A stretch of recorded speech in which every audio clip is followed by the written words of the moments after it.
Good morning, everyone. So here we are. There's 2 weeks to go before the start of your module. I don't know which your module you individually are on because I'm doing this as a collective film to all of the online students that I've got this year.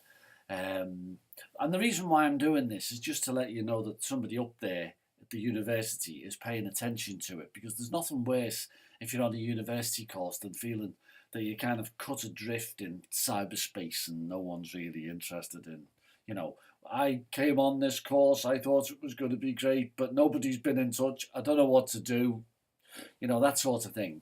I just want you to understand that there's a face at the other end. The other thing to understand about all this is, you are on an online course, but don't run away with the idea that that you're involved with some big mega corporation. You know, this is very much a cottage industry, and you know this sounds great when I tell people at meetings that I do weekly feedback sessions through YouTube. But this is basically it. This is me in my bedroom at home. So, so don't run away. If something goes wrong, don't start getting all narky with the man, because it's only me. You know what I mean? And I'll listen to reason. Don't worry if you're having trouble logging on, or if something doesn't work on the course, then I'll rush to your assistance as soon as I find out, because it's it's a matter of personal pride. But what I'm saying is, don't think that this whole operation's like Google or something, or Microsoft. This is all Chris in his bedroom, so bear that in mind. So we've got 2 weeks to go. Now, my role at this time of year is I have a couple of roles at this time of year. Number one is just to keep an eye on a daily basis, and it's not a daily basis, it's numerous times per day. I will go in and I'll look at the users list for everyone who's on one of my online courses. Not only that, but I'll keep an eye on who's applied. They're two separate things. Application and registration are two separate processes. This causes an enormous amount of confusion. People think, I fill my application form in, job done. Yeah, but that's only half. You're only halfway through there. Then you've got to go through the process of registration and enrolment, which is a whole other thing.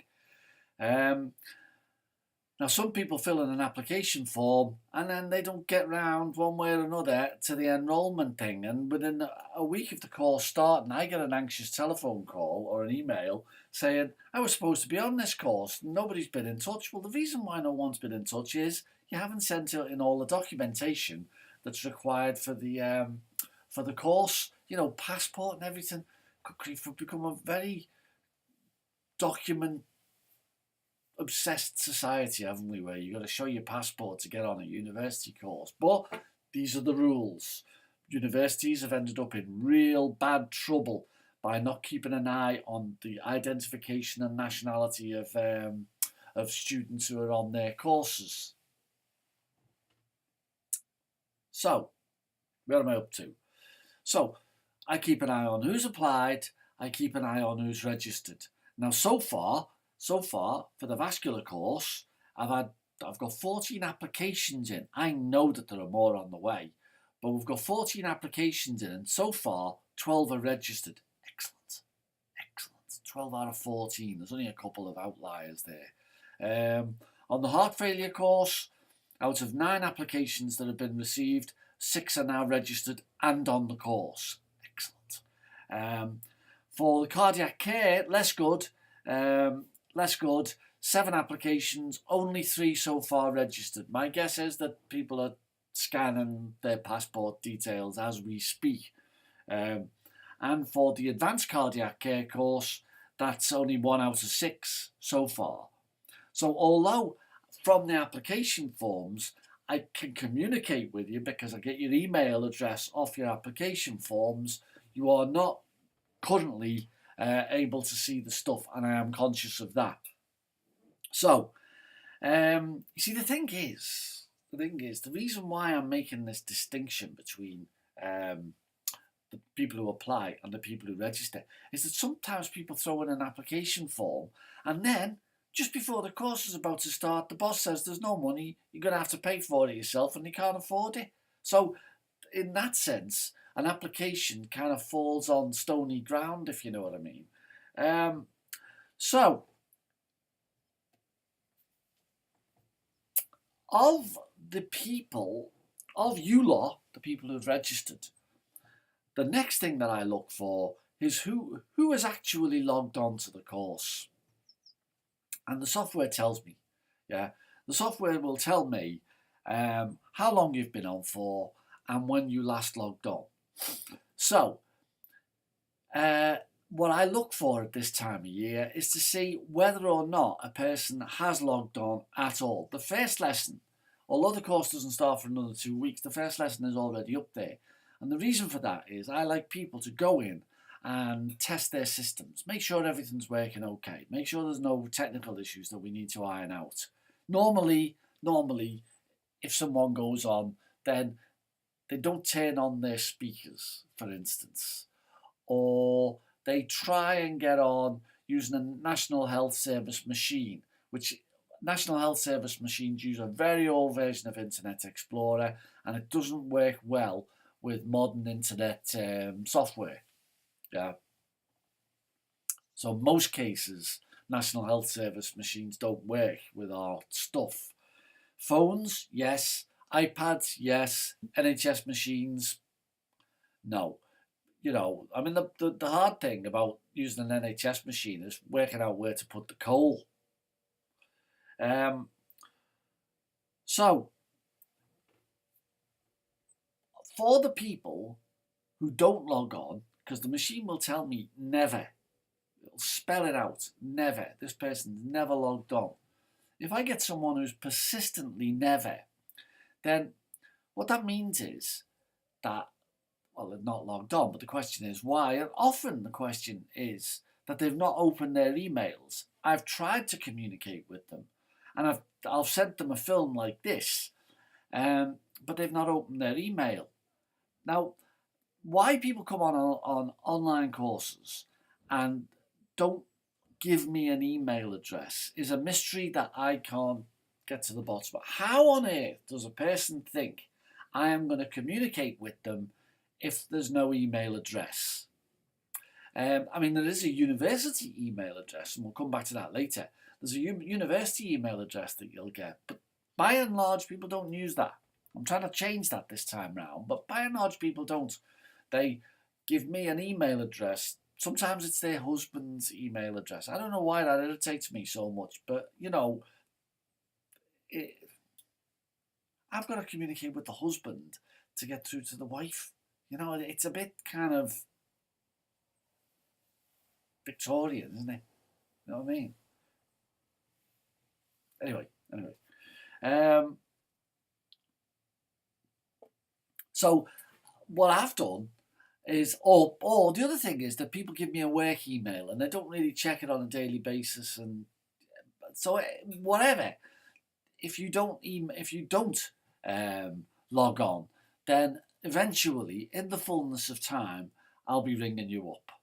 Now, it's a bit of an absurdity me saying this to you, because by definition, you've opened your email and you've seen this.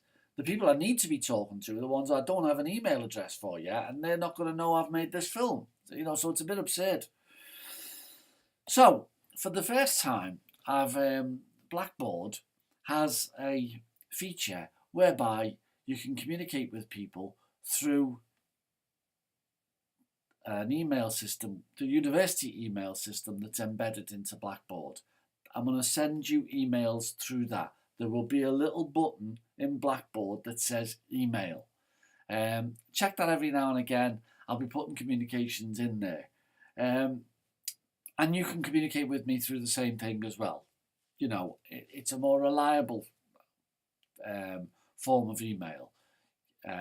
You can send it. It will offer you a range of options. Do you want to send it to everybody else on the course so you can communicate with all the other people on the course if you want, or just send it to me if you want? Right. Each week, Each week I will compile a register from the records of who's logged on. I will compile a register each week. Now, this has several useful aspects for me. If I'm compelled to fill in a register, then I will get a very early indication of who isn't logging on. And if you don't log on for about 2 or 3 weeks, I will be in touch with you. Is there a problem? Are you having difficulties? Has your machine broke down? What's going on? Yeah. Um, so the register I will fill in on a weekly basis, and you will be marked present if you've logged on in the past week. Dead simple. Dead simple. The other thing that the register will tell me who isn't logging on, because the people, trust me on this, the people who don't log on are the at-risk group. The ones who don't log on for 4 weeks, they're the ones in the end who don't hand an essay in, or if they do hand an essay in, it's of such poor quality it's not successful. Those are the at-risk group. So I pay very careful attention to people who don't log on. Trust me on this. I might not get in touch with you straight away, but I will definitely, my eyebrow will definitely be going up, looking if you haven't logged in for some time. Now, the other thing, last thing I want to say is this. I've just revised the film that I've made on how to go from Google through to your course. The first film that I sent out had a bit of extra stuff in it that you don't really need these days. I've put it somewhere else. So I've sent you another short film, an updated film, about how to go from Google to finding your course. I hope it's useful to you. You have my email address. You have my telephone number, which is on my emails to you. There's also, for each of you, a Facebook group. For the vascular course, it's HEA 3178, same number as the course. For heart failure, HEA 3174. You get the idea. And this is for informal chatting and to get in touch with me very quickly. If I don't hear from you before, I will assume that everything's going right at your end. So there you are. Bye, everyone.